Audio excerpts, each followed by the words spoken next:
शुरू करी है गाँव। अरे तनिया जाओ अरे मैया नी बात रे तनिया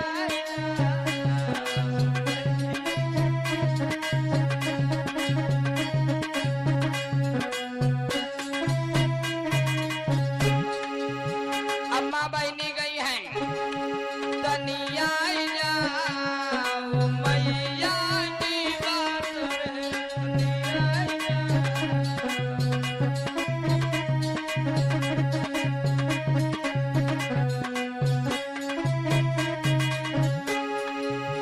और क्या कहती है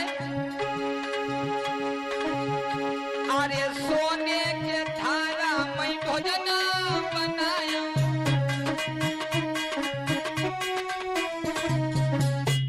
अब हमका यूं नहीं आवत है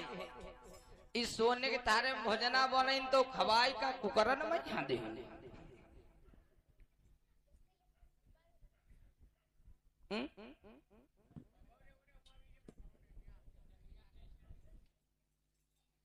इस सोने के तारे में भोजना बने तो खवाई का हम दियो कुकरन में कि भगौना क्या कहते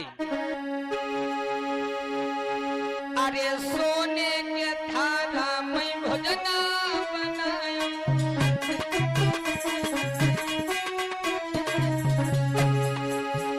तनी दे जाओ मैया नी बात रे तनिया जाओ मैया नी बात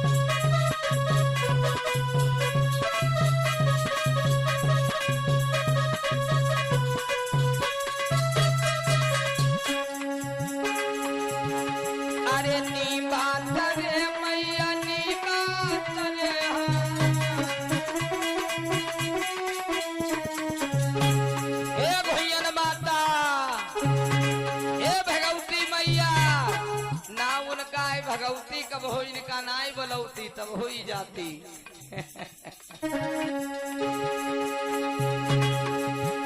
तनिया जाओ मैया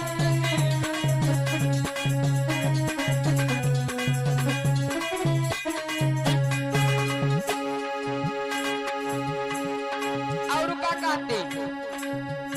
अरे गंगा न गेरुआ मैं जल भरेला